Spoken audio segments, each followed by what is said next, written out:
तो हेलो दोस्तों, welcome back in my new video. तो एक बार फिर से मैं आप सभी लोगों का स्वागत करता हूं हमारी एक और नई वीडियो में। मैं राज करूंगा। मारो!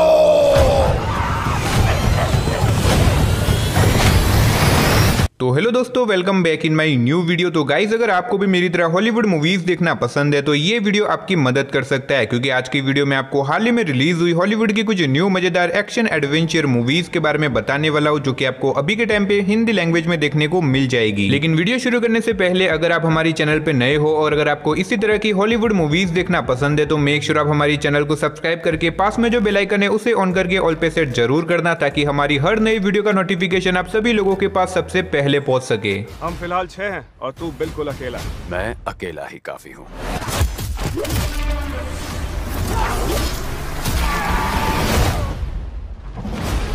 तो चलिए बिना देरी के वीडियो की शुरुआत करते हैं हमारी आज की नंबर 10 की मूवी से, जिसका नाम है लॉ अबीडिंग सिटीजन। ये 2009 में रिलीज हुई एक बहुत ही कमाल की एक्शन क्राइम मूवी है, जिसे IMDb की तरफ से 7.4 आउट ऑफ 10 की रेटिंग मिली हुई है। इस मूवी के अंदर में कहानी दिखाई जाती है बटलर नाम के एक आदमी की, जिसके घर के अंदर एक दिन कुछ बहुत ही खतरनाक लोग घुस जाते हैं और बटलर को बहुत ही बेरहमी से मारने लग जाते हैं। अब ऐसे में ये लोग बटलर को तो मारते ही मारते हैं, लेकिन साथ ही उसकी वाइफ और उसकी बेटी का भी रेप करके उन दोनों को भी वहीं पे जान से मार देते हैं। जिसके बाद बटलर पुलिस कंप्लेन भी करता है, लेकिन इसके बावजूद भी बटलर को कहीं से भी इंसाफ नहीं मिलता। लेकिन कहानी में ट्विस्ट तो बताया जब बटलर डिसाइड करता है कि वो कैसे भी करके उन लोगों को ढूंढ के अपनी वाइफ और अपनी बेटी की मौत का बदला लेके रहेगा। जिसके बाद बटलर निकल जाता है उन लोगों को ढूंढने के लिए। तो आखिर क्या वो उन लोगों से अपनी मौत का बदला ले पाएगा या फिर नहीं, और आगे मूवी में जो कुछ भी इंटरेस्टिंग चीजें होने वाली है वो सब जानने के लिए आपको इस मूवी को देखना पड़ेगा। अब भले ही ये मूवी थोड़ी सी पुरानी है, लेकिन मूवी की स्टोरी और इसके अंदर दिखाए गए एक्शन सीन काफी कमाल के होने वाले, और ये मूवी आपको दिखाएगी जब एक सीधा साधा आदमी अपनी लिमिट क्रॉस करता है तो वो किस हद तक जा सकता है। लिटरली मूवी बहुत ही कमाल की है। अगर आपने नहीं देखा तो मैं आपको हाईली रिकमेंड करूंगा कि आप वन टाइम वॉच के लिए इस मूवी को एक बार जरूर ट्राई करें। तो नंबर 9 पे जो मूवी आती है उस मूवी का नाम है टेनेट। ये 2020 में रिलीज हुई एक बहुत ही कमाल की एक्शन साइफाई मूवी है, जिसे IMDb की तरफ से 7.3 आउट ऑफ 10 की रेटिंग मिली हुई है। इस मूवी के अंदर में कहानी दिखाई जाती है जॉन नाम के एक आर्मी ऑफिसर की, जिसे एक मिशन दिया जाता है एक बहुत बड़े बिजनेसमैन के खिलाफ सबूत इकट्ठा करने का। अब ऐसे में जॉन अपने इस मिशन को पूरा करने के लिए निकल जाता है, लेकिन इसी बीच उसे पता चलता है एक बहुत ही खतरनाक वेपन के बारे में, जिससे कि टाइम को कंट्रोल किया जा सकता है। और ऐसे में जॉन को लगता है कि यही वेपन है जिससे कि वर्ल्ड वॉर 3 हो सकती है, और ये वेपन अभी के टाइम पे कुछ बहुत ही खतरनाक लोगों के पास है, जिससे कि पूरी दुनिया को खतरा है। अब ऐसे में जॉन हमारी दुनिया को कैसे बचाता है और आगे मूवी में जो कुछ भी इंटरेस्टिंग चीजें होने वाली है वो सब जानने के लिए आपको इस मूवी को देखना पड़ेगा। अब मैंने सिर्फ आपको यहाँ पे मूवी की बेसिक सी स्टोरी बताई है, असल में मूवी के अंदर आपको दिमाग हिला देने वाली स्टोरी देखने को मिलेगी। लिटरली मूवी काफी कमाल की है, जिसे आपको एक बार तो जरूर ट्राई करना चाहिए। तो नंबर 8 पे जो मूवी आती है उस मूवी का नाम है डार्क टाइड। ये 2013 में रिलीज हुई एक एक्शन थ्रिलर मूवी है, जिसे IMDb की तरफ से 4.8 आउट ऑफ 10 की रेटिंग मिली हुई है। इस मूवी के अंदर में कहानी दिखाई जाती है केट नाम की एक लड़की की, जो कि एक बोट चलाती है। बेसिकली केट लोगों को अपनी बोट में बिठा के बीच समंदर में लेके जाती है, ताकि वो उन लोगों को शार्क वगैरह दिखा सके। अब ऐसे में हर बार की तरह केट एक दिन कुछ लोगों को अपनी बोट में बिठा के समंदर में बीचों बीच लेके जाती है, ताकि वो उनको शार्क दिखा सके। लेकिन कहानी में ट्विस्ट तो बताया जब वहां पे जाने के बाद एक बहुत ही खतरनाक शार्क उन लोगों के ऊपर जानलेवा अटैक कर देती है। अब इस अटैक की वजह से उन लोगों की बोट के अंदर डैमेज हो जाता है, जिसकी वजह से वो वहां से बाहर नहीं निकल सकते। और ऐसे में ये लोग बीच समंदर में, जिसकी वजह से इन्हें कहीं से भी मदद नहीं मिल सकती। अगर ये लोग बोट से नीचे उतरे तो वो शार्क इन लोगों को वहीं पे कच्चा चबा जाएगी। तो अब इससे आगे मूवी की कहानी में जो कुछ भी इंटरेस्टिंग चीजें होने वाली है वो सब जानने के लिए आपको इस मूवी को देखना पड़ेगा। तो नंबर 7 पे आपको एक नहीं बल्कि 2 मूवी देखने को मिलने वाली है, जिसका नाम है now you see me part 1 and part 2। ये 2016 में रिलीज हुई एक कॉमेडी क्राइम मूवी है, जिसे IMDb की तरफ से 6.4 आउट ऑफ 10 की रेटिंग मिली हुई है। इस मूवी के अंदर में कहानी दिखाई जाती है जादूगरों की एक टीम की, जिन्हें एक बहुत बड़े इवेंट के अंदर बुलाया जाता है। अब ऐसे में ये जादूगर उस इवेंट के अंदर चले जाते हैं ताकि वहां पे जाके वो लोगों को जादू वगैरह करके दिखा सके, लेकिन असल में ये लोग यहाँ पे जादू करने के लिए नहीं बल्कि एक बहुत बड़ी चोरी को अंजाम देने के लिए आए। अब ऐसे में ये लोग जादू करते करते इतनी बड़ी चोरी को कैसे अंजाम देने वाले, और इस बीच मूवी के अंदर इनके सामने जो कुछ भी इंटरेस्टिंग चीजें होने वाली है वो सब जानने के लिए आपको इस मूवी को देखना पड़ेगा। मूवी लिटरली काफी कमाल की है और मूवी के दोनों ही पार्ट आपको बहुत ज्यादा पसंद आएगी। अब अगर आपको बैंक रॉबरी या फिर रॉबरी वाली मूवीज देखना पसंद है तो मैं आपको हाईली रिकमेंड करूंगा कि आप इन दोनों ही मूवी को वन टाइम वॉच के लिए एक बार जरूर ट्राई करना। लेकिन हाँ, ये दोनों ही मूवी एक दूसरे से कनेक्टेड होने वाली है, तो पहले आप इसके पार्ट 1 को देखना, देन आप इसके सेकंड पार्ट को देख सकते हो। तो नंबर 6 पे जो मूवी आती है उस मूवी का नाम है फ्रेंड रिक्वेस्ट। ये 2016 में रिलीज हुई एक हॉरर मिस्ट्री मूवी है, जिसे IMDb की तरफ से 5.2 आउट ऑफ 10 की रेटिंग मिली हुई है। इस मूवी के अंदर में कहानी दिखाई जाती है ओलिविया नाम की एक लड़की की, जो कि बेसिकली अपनी लाइफ में जो कुछ भी चीजें करती है वो सारी चीजें सोशल मीडिया के ऊपर अपलोड करती है ताकि उसे अटेंशन मिल सके। अब ऐसे में एक दिन ओलिविया के सोशल मीडिया अकाउंट के ऊपर एक फ्रेंड रिक्वेस्ट आती है, जिसके बाद ओलिविया बिना कुछ सोचे समझे उस फ्रेंड रिक्वेस्ट को एक्सेप्ट कर लेती है, लेकिन इसके बाद ओलिविया की अच्छी खासी लाइफ नरक में बदल जाती है, क्योंकि ऐसे में ओलिविया को लगने लगता है कि कोई है जो कि हमेशा उसका पीछा कर रहा है और उसे मारना चाहता है। अब ऐसे में ये फ्रेंड रिक्वेस्ट लेने के बाद ओलिविया के साथ बहुत ही अजीब तरह की मिस्टीरियस चीजें होने लग जाती है। तो आखिर इस फ्रेंड रिक्वेस्ट के अंदर ऐसा तो क्या था और आखिर ओलिविया के साथ ये सब क्यों हो रहा है, वही सब कहानी जानने के लिए आपको इस मूवी को देखना पड़ेगा। अब इस मूवी की स्टोरी लिटरली बहुत ही कमाल की होने वाली है, जो कि आपको मूवी की स्टार्टिंग से लेके एंड तक पूरा बांध के रखेगी। अगर आपको इस तरह की मिस्ट्री से भरी हुई मूवी देखना पसंद है, देन डेफिनेटली आप इस मूवी को वन टाइम वॉच के लिए ट्राई कर सकते हो। तो नंबर 5 पे जो मूवी आती है उस मूवी का नाम है ब्लीडिंग स्टील। ये 2017 में रिलीज हुई एक एक्शन साइफाई मूवी है, जिसे IMDb की तरफ से 5.2 आउट ऑफ 10 की रेटिंग मिली हुई है। इस मूवी के अंदर में कहानी दिखाई जाती है लिंगडोंग नाम के एक पुलिस ऑफिसर की, जिसकी बेटी का हार्ट फेल हो जाता है। अब ऐसे में उसकी बेटी को बचाने के लिए उसके अंदर एक AI यानी कि एक आर्टिफिशियल हार्ट को एम्प्लॉय किया जाता है। लेकिन कहानी में ट्विस्ट तो बताया, जब इस हार्ट को उसके अंदर डालने के बाद कुछ बहुत ही खतरनाक लोग उसके पीछे पड़ जाते हैं उसे मारने के लिए। अब ऐसे में डिंग जोंग जो कि एक पुलिस ऑफिसर है, वो अपनी बेटी को इन लोगों से कैसे बचाएगा और आखिर वो लोग उसकी बेटी को क्यों मारना चाहते हैं, वही सब कहानी जानने के लिए आपको इस मूवी को देखना पड़ेगा। अब इस मूवी के अंदर आपको बहुत ही कमाल के साइफाई एक्शन देखने को मिल जाएंगे। अगर आपको एक्शन साइफाई वाली मूवी देखना पसंद है, देन डेफिनेटली आप इस मूवी को देख सकते हो। और मूवी के लीड रोल के अंदर आपको जैकी चैन देखने को मिलेंगे, तो आपको पता ही होगा कि मूवी के अंदर आपको किस लेवल के एक्शन सीन देखने को मिलने वाले हैं। और हाँ, मैंने सिर्फ आपको यहाँ पे मूवी की बेसिक सी स्टोरी बताई है। असल में मूवी के अंदर आपको इससे भी काफी कमाल की स्टोरी देखने को मिलेगी, जिसे जानने के लिए आपको इस मूवी को देखना पड़ेगा। लिटरली मूवी काफी कमाल की है। अगर आपको एक्शन से भरी हुई मूवी देखना पसंद है, तो मेरे हिसाब से ये मूवी आप सभी लोगों के लिए परफेक्ट रहेगी। तो नंबर 4 पे जो मूवी आती है उस मूवी का नाम है सीजन ऑफ द विच। ये 2011 में रिलीज हुई एक एक्शन एडवेंचर मूवी है, जिसे IMDb की तरफ से 5.3 आउट ऑफ 10 की रेटिंग मिली हुई है। इस मूवी के अंदर में कहानी दिखाई जाती है दो बहुत ही बड़े योद्धा की, जिन्हें एक शहर के अंदर बुलाया जाता है एक बहुत ही खतरनाक बीच को एक जगह से दूसरी जगह के ऊपर पहुंचाने के लिए। अब ऐसे में यहाँ पे आने के बाद ये दोनों इस काम को करने से मना कर देते हैं, लेकिन अगर इन्होंने ये काम नहीं किया तो इन्हें हमेशा के लिए यहाँ पे बंदी बना दिया जाएगा, जिसके बाद ये दोनों इस काम को करने के लिए रेडी हो जाते हैं। अब ऐसे में ये लोग अपने इस काम को पूरा करने के लिए निकल जाते हैं, उस बीच को एक जगह से दूसरी जगह के ऊपर पहुंचाने के लिए। लेकिन कहानी में ट्विस्ट तो बताया, जब बीच रास्ते में जाने के बाद ये लोग एक बहुत बड़ी प्रॉब्लम में फंस जाते हैं। अब आखिर ये प्रॉब्लम क्या होने वाली है और आगे मूवी में जो कुछ भी इंटरेस्टिंग चीजें होती है, वो सब जानने के लिए आपको इस मूवी को देखना पड़ेगा। मैंने सिर्फ आपको यहाँ पे मूवी की बेसिक सी स्टोरी बताई है। अगर आप पूरी मूवी की स्टोरी जानना चाहते हो तो आपको इस मूवी को देखना पड़ेगा। तो नंबर 3 पे जो मूवी आती है उस मूवी का नाम है द ग्रे। ये 2011 में रिलीज हुई एक एक्शन सर्वाइवल मूवी है, जिसे IMDb की तरफ से 6.7 आउट ऑफ 10 की रेटिंग मिली हुई है। इस मूवी के अंदर में कहानी दिखाई जाती है कुछ लोगों की, जो कि एक प्लेन के अंदर ट्रैवल कर रहे होते हैं, लेकिन इसी बीच मौसम में खराबी आने की वजह से उनका प्लेन एक बर्फीली जगह के ऊपर जाके क्रैश हो जाता है। अब ऐसे में इन लोगों का प्लेन एक ऐसी जगह के ऊपर जाके क्रैश हुआ है जहाँ पे उन्हें कहीं से भी मदद नहीं मिल सकती, और यहाँ पे मीलों दूर तक कोई भी नहीं है जिससे कि ये लोग किसी से मदद ले सके। और ना तो इनके पास ज्यादा खाना है ना ही पानी, तो आखिर बिना खाने और पानी के यहाँ पे ये लोग कितने दिनों तक सर्वाइव करेंगे। और ऊपर से रात के अंधेरे में कुछ बहुत ही खतरनाक जंगली भेड़िए इन लोगों के ऊपर अटैक कर देते हैं। तो ऐसे में ये लोग अपने आप को उन भेड़ियों से कैसे बचाएंगे और आखिर यहाँ पे कितने दिनों तक सर्वाइव करेंगे, और आखिर क्या ये लोग यहाँ से जिंदा बाहर निकल पाते या फिर नहीं, वही सब कहानी जानने के लिए आपको इस मूवी को देखना पड़ेगा। तो अगर आपको सर्वाइवल मूवी देखना पसंद है, तो मेरे हिसाब से ये मूवी आप सभी लोगों के लिए परफेक्ट रहेगी। तो नंबर 2 पे जो मूवी आती है उस मूवी का नाम है द वॉल्ट। ये 2021 में रिलीज हुई एक एक्शन थ्रिलर मूवी है, जिसे IMDb की तरफ से 6.4 आउट ऑफ 10 की रेटिंग मिली हुई है। इस मूवी के अंदर में कहानी दिखाई जाती है कुछ लोगों की एक टीम की, जो कि सालों से एक पुराने खजाने की खोज में लगे हुए। अब ऐसे में सालों मेहनत करने के बाद फाइनली उन्हें अपना ये खजाना मिल जाता है। लेकिन कहानी में ट्विस्ट तो बताया, जब इसी बीच गवर्नमेंट उस जगह के ऊपर पहुंच जाती है और इनका सारा खजाना गवर्नमेंट जब्त कर लेती है। अब इस खजाने के पीछे इन लोगों की सालों की मेहनत लगी हुई थी, इसीलिए ये लोग मिलकर डिसाइड करते हैं कि ये कैसे भी करके उस खजाने को गवर्नमेंट से चुरा लेंगे। लेकिन इसे चुराना इतना भी आसान नहीं है, क्योंकि इस खजाने को दुनिया के सबसे खतरनाक लॉकर यानी कि सबसे सेफ लॉकर के अंदर रखा हुआ है, जिसे चुराना लगभग इम्पॉसिबल है। लेकिन इसके बावजूद भी ये लोग निकल जाते हैं अपनी स्टोरी को अंजाम देने के लिए। तो आखिर क्या ये लोग इस स्टोरी को पूरा कर पाएंगे, और इस बीच मूवी के अंदर जो कुछ भी इंटरेस्टिंग चीजें होती है वो सब जानने के लिए आपको इस मूवी को देखना पड़ेगा। तो फाइनली नंबर 1 पे जो मूवी आती है उस मूवी का नाम है द नन। ये 2018 में रिलीज हुई एक हॉरर मिस्ट्री मूवी है, जिसे IMDb की तरफ से 5.3 आउट ऑफ 10 की रेटिंग मिली हुई है। इस मूवी के अंदर में कहानी दिखाई जाती है एक पुराने चर्च की, जहाँ पे एक नन अपने आप को फांसी लगा के खुदकुशी कर लेती है। अब ऐसे में एक सिस्टर और एक पादरी को उस पुराने चर्च के अंदर भेजा जाता है, ताकि ये लोग वहाँ पे जाके पता लगा सके कि आखिर उस नन ने वहाँ पे सुसाइड क्यों किया। लेकिन वहाँ पे जाने के बाद इन लोगों का सामना कुछ ऐसी खतरनाक चीजों से होता है, जो कि मेरे हिसाब से आपको मूवी देख के ही पता करना चाहिए। अब अगर आपको डरावनी हॉरर मूवी देखना पसंद है, तो आप इस मूवी को एक बार ट्राई कर सकते हो। तो चलिए उसी के साथ हमारी आज की वीडियो को इधर ही खत्म करते हैं। मिलते और किसी नई वीडियो के साथ, तब तक के लिए टाटा बाय बाय।